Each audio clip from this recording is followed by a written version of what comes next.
I'm always heading your way. And I know exactly what I'm looking for. And as we go, I'll keep running till I can't no more.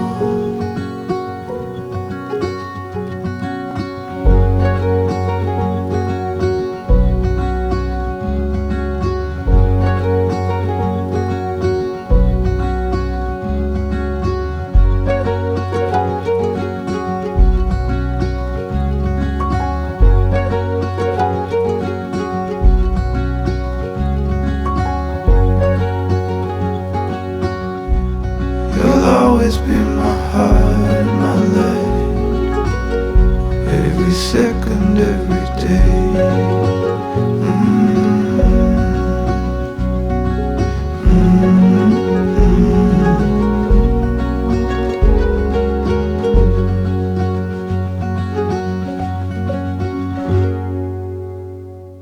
One, two, three.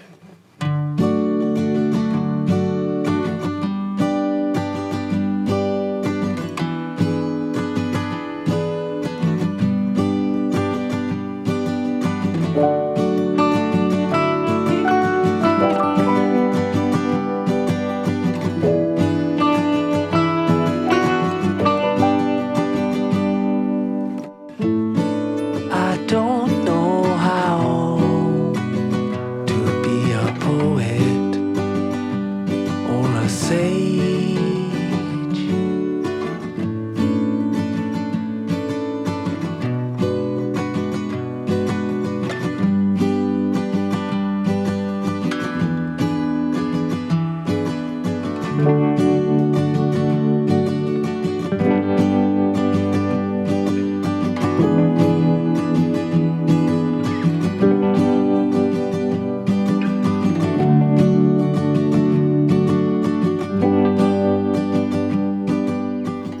Today, guided by God's love and wisdom, we affirm and celebrate Ray and Lily's wedding. I take you, Lily, this day as my wife. I promise to walk by your side forever as your best friend and your soulmate.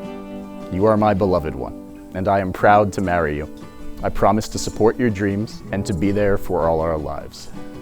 I take you, Ray, this day as my husband. I promise to walk by your side forever as your best friend and your soulmate. You are my beloved one, and I am proud to marry you. I promise to support your dreams and to be there for you all our lives. Good job. From the earliest time, the circles have been a symbol of completeness, a symbol of committed love.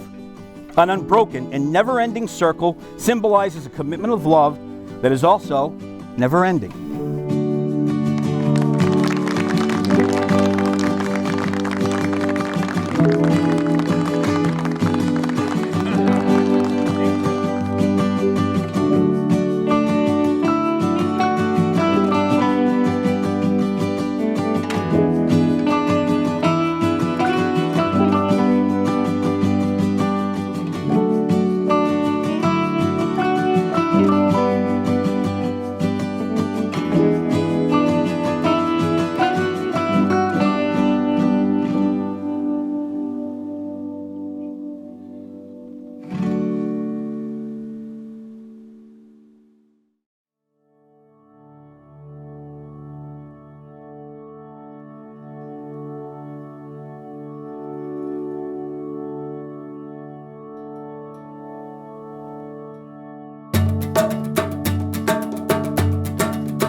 time goes by, it's just a measurement refined to help us decide what mattered most inside. But you are different, you're always in my head. I thought time grows as distant, but you get closer as time goes and starts again.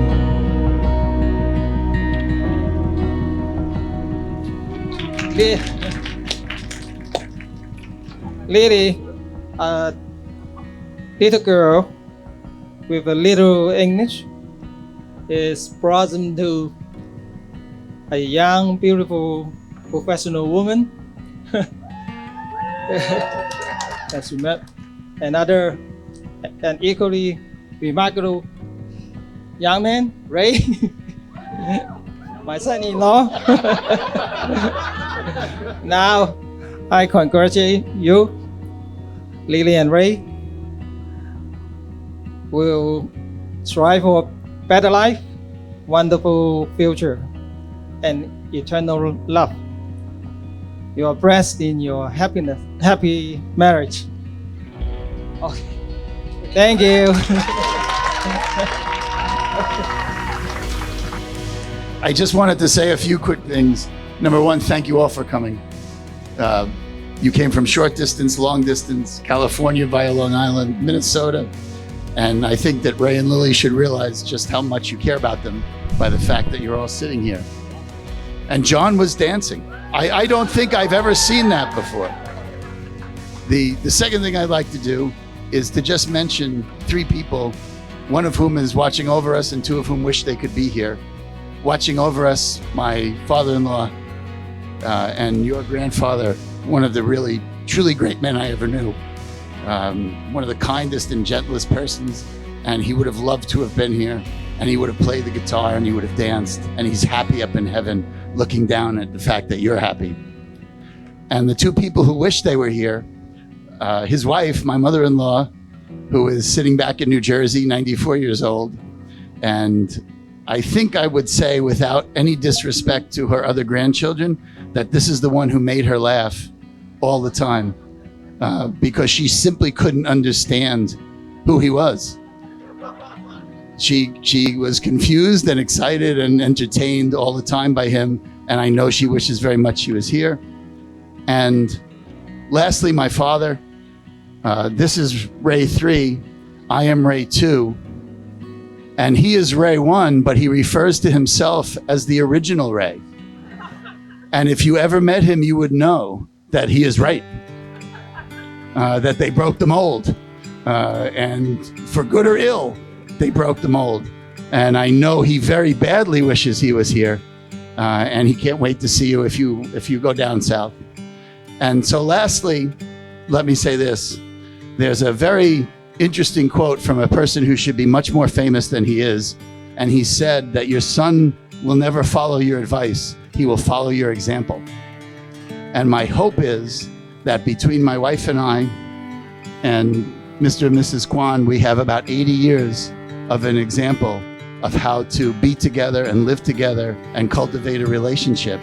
And I hope that you look to that example and that you have 80 years of your own. I'll start by saying that my name, my last name, and obviously Ray's too, Thek, is extremely, extremely uncommon, right? Everyone who has that name, as far as we know, in the continental US is related to us in some way. In fact, most of those people are here right now. But for those of you who don't know, it's very, very uncommon. If you ever meet someone with that name, we'll know them. But, more than that, that name means something to me. And it wasn't too long ago that last names meant something to a lot of people, but that's fallen by the wayside. But to me, it's supposed to mean, it's supposed to tell other people a little bit about who you are. It's supposed to remind you about what you should aspire to be, right? That begs the question, what exactly makes you a Thek? You could boil that down to 3 basic qualities that they all have for how different they are. The first being they're all very smart in their own way, and you wouldn't know by looking at them because they're always doing a harebrained scheme, something completely ridiculous. Like my dad tried to throw a baseball at a bee's nest the other day and got it stuck in the gutter. You know, you wouldn't know by looking at them, but the second quality is that they're all very honest about things. You know, you don't feel like they're ever not being forthright with you. You know, nothing they do is backhanded. And the third quality, and perhaps the most important one, is that they're all absolutely insane, just completely nuts.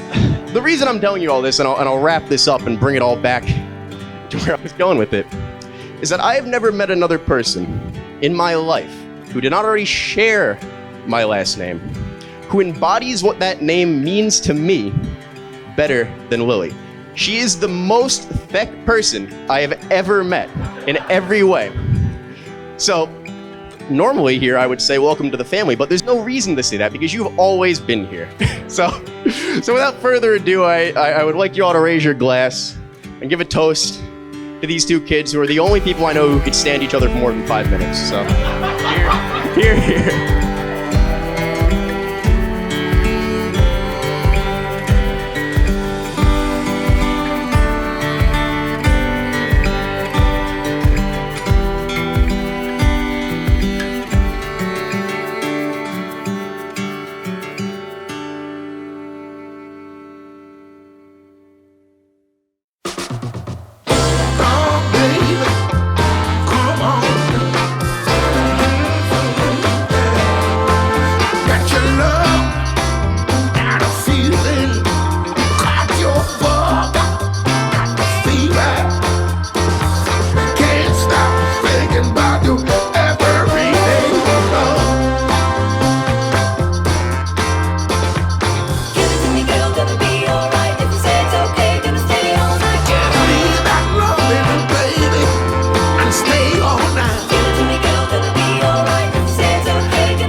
Baby